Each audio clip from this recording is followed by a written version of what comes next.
Good evening and welcome to a program devoted entirely to Lefties Losing It. Let's start with the mad ravings of MSNBC anchor Lawrence O'Donnell, who is now just reporting his paranoid fantasies as facts. Here he seems to think that the Trump presidency is in its final dark days. J.D. Vance is doing exactly what Gerald Ford did while the Nixon presidency was sinking and Richard Nixon was under increasing pressure over several months that led to his resignation. Gerald Ford said nothing. When things were the darkest for President Richard Nixon, Vice President Gerald Ford said nothing. And when Richard Nixon resigned the presidency, Vice President Ford said, "Our long national nightmare is over." Tonight, J.D. Vance is silent. Tonight, J.D. Vance is Gerald Ford. One problem with that rant, well, several problems actually, including it is stark raving mad, but far from saying nothing, Vice President J.D. Vance has been speaking and he has been doing interviews daily. As he noted himself, I did 2 media interviews literally today. Well done, Lawrence, you absolute clown show. Now let's go to CNN and hear from Marjorie Taylor Greene, who seems to be a changed woman since she appeared on The View. Maybe they put something in her drink, because this is concerning. What are you doing, MTG? I'm sorry for taking part in the toxic politics. It's very bad for our country, and it's been something I've thought about a lot, especially since Charlie Kirk was assassinated. Is that I'm only responsible for myself and my own words and actions, and I am committed, and I've been working on this a lot lately, to put down the knives in politics. I really just want to see people be kind to one another. I don't know what's happening there. What is she doing? She's apologising on CNN for her rhetoric? Really? As Matt Walsh noted, leftists celebrated Charlie Kirk's murder and then elected an Attorney General who openly fantasises about killing us and our children, and now Republicans are going on CNN to apologise for their toxic rhetoric. What the hell is going on? What the hell indeed? Do better, Marjorie. Now here is Bill Maher giving his fellow lefties a quick history lesson in what happens when you embrace the failed doctrine of socialism. Here's capitalist South Korea at night from space. Here's socialist North Korea. Yeah. In 1990, Venezuela was wealthier than Poland. But then Poland, finally free of Soviet-style economics, went all in on capitalism. And now their economy is as big as Japan. And people there have high wages, low inflation, cars, vacations, homes. Meanwhile, Venezuela traded capitalism for Hugo Chavez's socialism for the 21st century, which turned out to be like socialism in the last century or any century. Mess.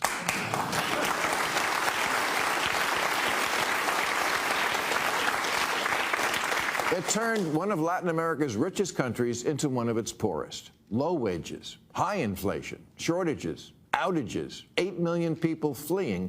If you think New York can somehow reinvent this wheel, you're in for a rude awakening. Well said, Bill Maher, but I think he knows as well as I do that they're not going to listen to him. Now, it's clear that CNN doesn't want to join CBS and ABC in cutting Donald Trump a massive 8-figure check for deliberately defaming him. Watch this disclaimer before a question was asked. That mentioned the president, and we do want to be clear, the president, Trump, did not receive or send any of the messages, which largely predated his time as president. He's not been accused of any criminal wrongdoing in connection with Epstein or Maxwell. It was very thorough indeed. It really wasn't a point asking the question after all that. Now, let's go back to MSNBC, the mental health asylum masquerading as a news network, and Jen Psaki was quick to correct herself after a defamatory comment about the president, labelling him a predator. In supporting what Donald Trump is doing. You're talking about the other predators out there, in addition to Trump. I mean, I'm not saying he is. We don't know all the details about that. I just mean in addition to what we've learned about Epstein and others, there's other predators out there. There are. Let's talk more about the latest Jeffrey Epstein revelations. Now, the real scandal here is not the fake manufactured narratives pushed by the increasingly desperate Democrats who redacted already released information to make it appear as if Donald Trump had spent hours with a mystery Epstein victim. But that victim was known and widely reported on. It was Virginia Giuffre, who made it clear repeatedly that Donald Trump had done nothing wrong. She said that repeatedly. She wrote it in her memoir. And most importantly, she submitted sworn testimony to the court saying just that. But the Democrats redacted her name in the email to make it appear that this was some new scandal. The real story is a convicted sex offender, Jeffrey Epstein, plotting with the Democrats to get Donald Trump. Yes, the pedophile and staunch Democrat was even feeding questions to a House Democrat during a 2019 congressional hearing. The other story is discredited author Michael Wolff plotting with Epstein to get Trump. That's what those emails reveal. And why did Jeffrey Epstein hate Donald Trump so much? Well, it's not just because Epstein was a prolific Democrat donor, but as Michael Wolff himself admitted, Epstein suspected that Trump had reported him to the authorities. At that point, Epstein's legal problems began. The police began to investigate him over allegations that he was, that there were underage women coming to his house. Epstein believed that it was Trump who first informed the police about what was going on at Epstein's house. And from that point on, they were nothing but bitter enemies. And this is what he's telling you. This is one of the instances of what he's telling you. Yes. If you're a homeowner in America, you need to listen to this. The FBI has been warning about a type of real estate fraud on the rise called title theft, and your equity is the target. Here's how it works. Criminals forge your signature on a single document, use a fake notary stamp and file it with the county. And just like that, on record, they own your home. Using your ownership, they can take out loans against your equity or even sell your property. And you won't know about it until foreclosure or collection notices show up in the mail. That's why I've partnered with Home Title Lock so you can protect your equity and find out today if you're already a victim. Use my promo code Rita at hometitlelock.com and you'll get a free title history report and a free trial of their $1 million triple lock protection. That's 24/7 monitoring of your title records, urgent alerts to any changes, and if fraud occurs, their US-based restoration team will spend up to $1 million to fix it. Don't be a victim. Protect your equity today.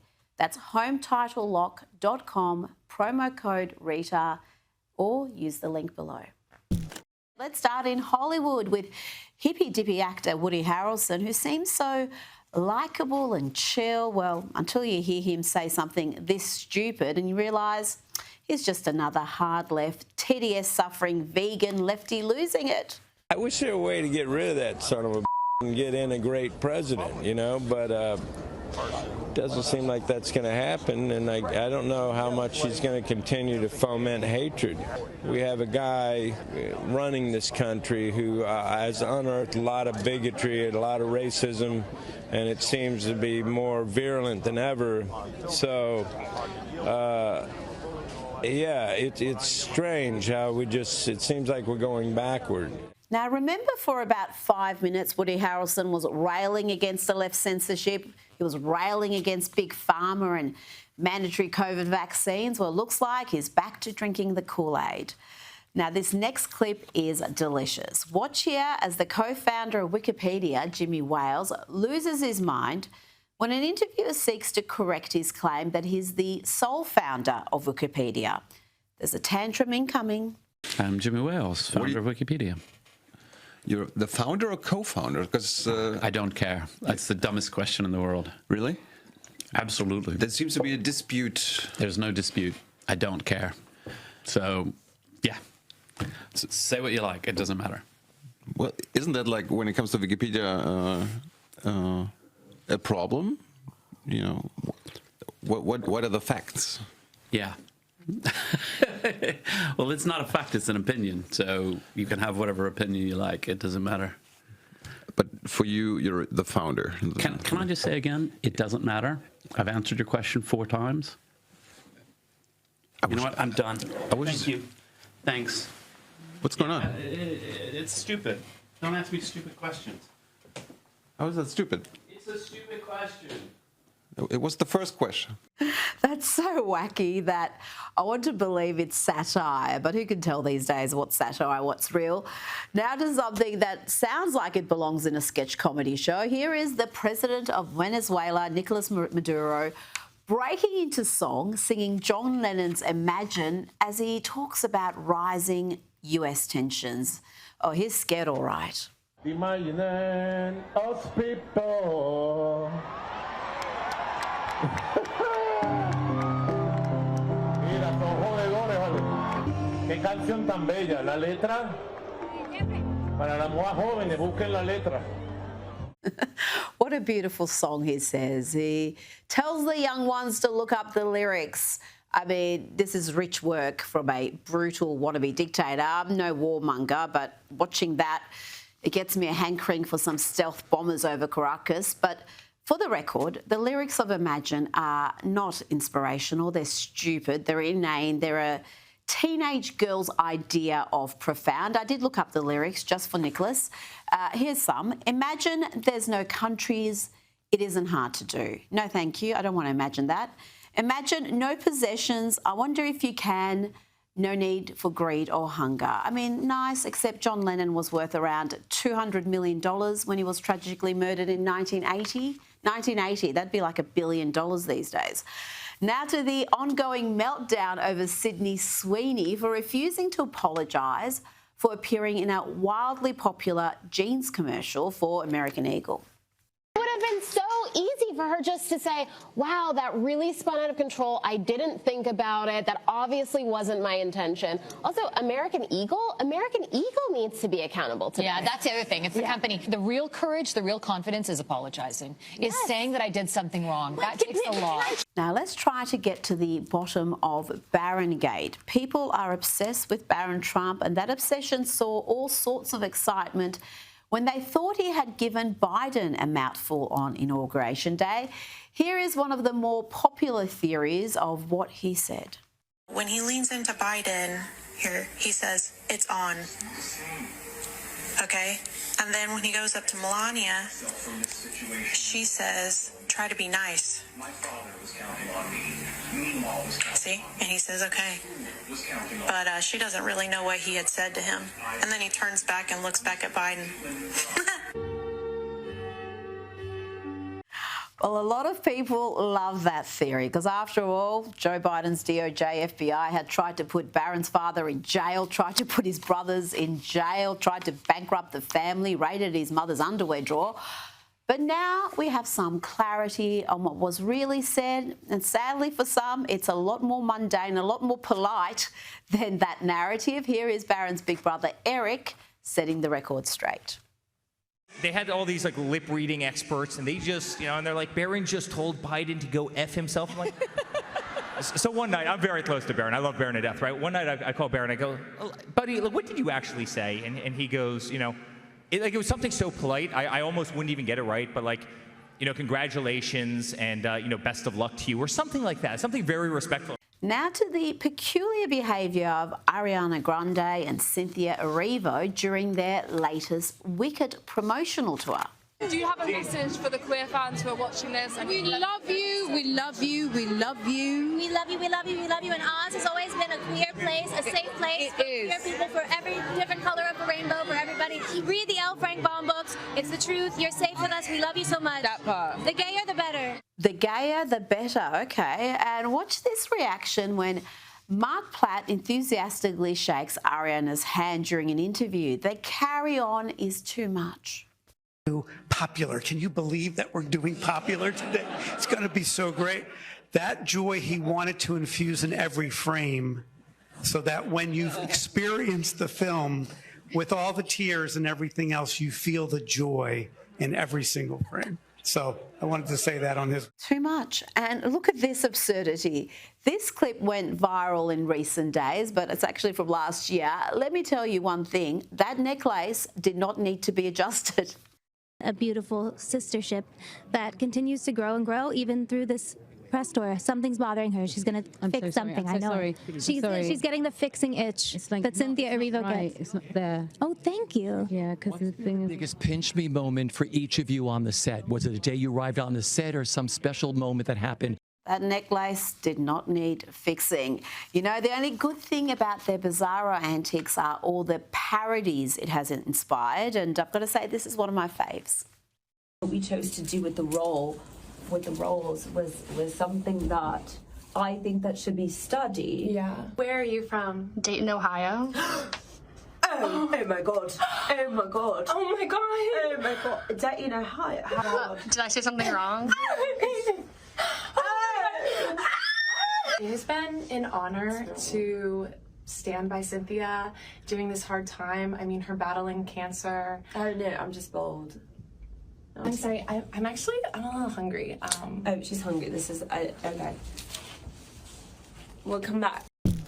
And they're singing again, or miming in this case. Can someone let lefty politicians know you don't have to jump on every social media trend favoured by teenage girls? You really don't, Jasmine.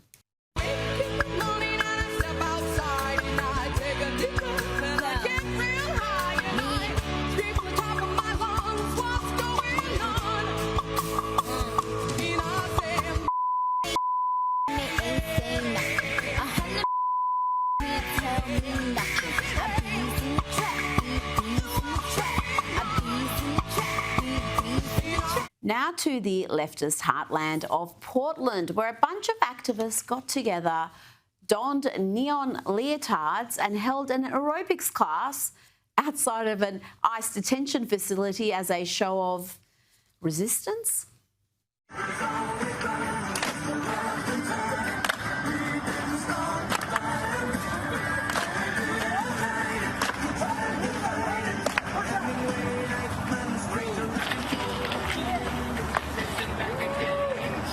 Of course, there was a furry there. I wish I never knew what a furry was. Now, let's hear from world-class hypocrite Sunny Hostin, one of the co-hosts of The View. And wowee, what a difference a year makes. When Biden was in power last year, she didn't want to know about the Epstein list. Indeed, she warned anybody who would listen that just being named doesn't mean you're guilty of anything. But now that Trump is in power, well, she's changed her tune. She wants to let it rip. People were dying for this information. There was some sort of list that everybody thought was going to come out, and who's on the list. What's important for us to note is we shouldn't be repeating names that are on the list, because just because your name has, not on the list, but in the documents, just because your name is on the documents doesn't mean that you have done anything criminally irresponsible or illegal or civilly irresponsible. Or that you were a client. Or that you were a client. These documents, as I read them, only reflect Epstein's sexual assaults of women and his sexual behavior. So I think that... And Ghislaine? Also. And Ghislaine. And so being named in this suit does not equate to being accused of wrongdoing. And I think that is extremely important, because conspiracy theorists seem to not understand or enjoy facts. Yes. These are the facts. There is a list. Trump's name is on the logs, the passenger logs of Epstein's aircraft at least 7 times. That's already been made public. I mean, of course, Trump is denying any and all allegations, but all of that information is out there. Why not just put it to rest and say, release the list? Because she didn't even want anyone on the list named last year. Now she's red hot to go. Now, when she's not being a world-class hypocrite, Sunny Hostin is indulging in her favourite pastime of race baiting. Her race obsessions have, well, been well documented. She bleats on endlessly about white supremacy and racism. But weirdly, she opts to live in an all-white neighbourhood. And here, Sunny again claims that America is built on racism and slavery. This is a country based on racism and slavery, and founded in it. There is systemic racism and misogyny. And there are people that I've never met anyone that raises their hand and says, I am racist. However, there are people that seem to be able to look the other way when it comes to racism. Oh, she's so tiresome and ill-informed, but it wouldn't be a sunny Hostin rant if it didn't have a segue into some Trump derangement syndrome. So you have a president who traffics in misogyny, who traffics in xenophobia, who traffics in sexism. And won. And he won. And won against a black woman. So don't tell me that this country is ready for a black woman. Don't tell me this country is ready also, for let's a face woman. It, Hillary Clinton was one of the most qualified people. Now, here is Michigan State Superintendent Sue Carnell, who can't seem to answer a simple question, a question so easy that a child could answer it with ease. How many genders are there? How many genders are there? Different people have different beliefs on that. Well, you can believe all you want, but science says there's 2. Now, I want to play you a little of Bill Maher's chat with actor and comic Patton Oswalt, who thinks he's very informed, very compassionate and intelligent. He thinks he's a political animal. Turns out he's a bubble-dwelling fool who hasn't even heard of the grooming gang scandal in the UK. Somehow he missed that huge scandal where thousands of young girls were sexually abused while authorities turned a blind eye because their attackers happened to be mainly members of the Pakistani community. And gosh, we can't go around enforcing the law and being seen as racist. Watch Patton squirm here as Bill Maher schools him. You know, grooming, the grooming scandal? No. See, that's a big story. This is in the UK. Yes, that went on from like the 80s to the present, and it wasn't You're talking about the royal family. No, I'm not. I'm talking about Pakistani men who were immigrants, who were grooming poor, impoverished white girls mostly in these things and making them into prostitutes and sex slaves and like really nasty. And if you don't understand that, and that gender apartheid is the #1 issue that you woke people should be concerned with but seem not to be, this is why England is having a big problem these days. Because in the interest of DEI, they are allowing practices that are so illiberal, which is the great irony. This is the least liberal thing you could be, is treating women as a second-class citizen. And I have some sad news for the lefties watching. Get ready to lose it because it seems President Trump's foreign approval rating is up like a rocket. Take it away, CNN. Up like a rocket. We're talking about 43% now. That's an 8-point rise. On the net approval rating, we're talking about a double-digit rise. The American people like much more of what they're seeing from Donald Trump in foreign policy in term 2 than they did in term #1. Up like a rocket, but 43% doesn't seem that great, Harry. How does that compare to other recent presidents, I wonder? All right, 21st century foreign policy approval rating at this point in term 2. George W. Bush was down at 36%. Barack Obama was at 37%. Look at this. Donald Trump actually leads the pack at 43%. Donald Trump has a higher foreign policy approval rating at this point in a second term than any other president who served their entire second term in the 21st century. This is something I think Donald Trump really likes to look at because the bottom line is this. Presidents like to build their legacies off of foreign policy. It's almost over, lefties. I know this is hard to watch. The man you misrepresented as a unique threat to world peace, the man who was going to trigger World War III, Donald Trump, is actually a peacemaker and one whose foreign policy achievements have seen him create a powerful legacy. Net approval rating, Israel-Hamas conflict. Look at this. Joe Biden was 37 points below water by the end of his presidency. Way, way, way, way down there. Look at Donald Trump. Actually in the positive area. Look at this. A +3 net approval rating. The American people liked what Trump was able to do between the Israelis and Hamas. And that, I think, is a large part of the reason why his foreign policy is at the apex compared to other two-term presidents this century. Again, I apologise to the lefties seeing this. I know that hurt. Hopefully this next clip makes you feel better. We're going to have a look at what's happening closer to home here in Australia. Here is Hannah Ferrugia talking to a young woman about the sanctity of life. I think that every woman and every person with a vagina and a uterus should have rights to their own body. I agree that bodily autonomy is really important. But what if there's two bodies? That's what a pregnancy is. Well, it's kind of actually like a virus that's leeching off you. It's not a virus because definitionally it's actually the same species. Your body is actually made to protect the baby inside your womb, not destroy it. If I am a drug addict and I have alcoholism and that baby's going to come out really horrible and not have a good life and live really would you want that child to like have to live through that? Okay, moving along. You know what I love about the left is just how compassionate and selfless they are, and they're so rational too, joyful souls. I mean, is there a better example of all that than this next woman? Oh, you shouldn't wish death upon any person, no matter what side they're on. That. Charlie Kirk was a Nazi. He was a Nazi. And you know what kind of Nazi is the best Nazi? A dead one. Thank God that stain of a person is no longer in this world. And may his hell be being confronted by every single marginalized person that he hurt. That is what is wrong with you. That does not make me a bad person. Oh, darling, it does make you a bad person. It makes you a vile, hate-filled lunatic. Can you believe these lying lowlives are still celebrating Charlie's murder? What's that line? When people show you who they are, believe them. Now, imagine how far left you must be when even leftist commentator and activist Van Jones is not left enough for you. Watch these climate activists attack the CNN favourite, not about his environmental credentials, but over Gaza. I would like to provide a toast to Van Jones, a man who started out as a racial justice advocate and is now a stooge for corporate media and a shill for the Israeli government.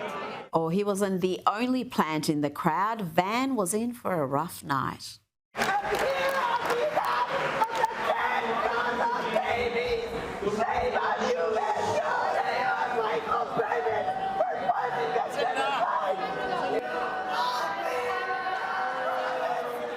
I moved to Colorado when I was 10 months old.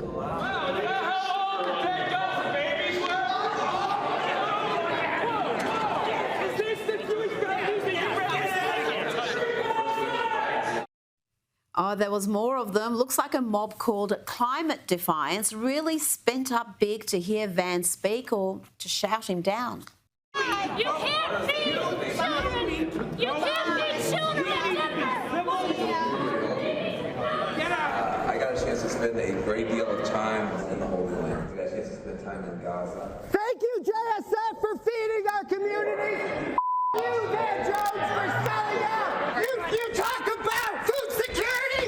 Gazans are starving. Shut the Gazans are starving. Gazans are starving. That escalated quickly. And that's it for me. I'll see you Sunday morning for Outsiders. The media show is up next.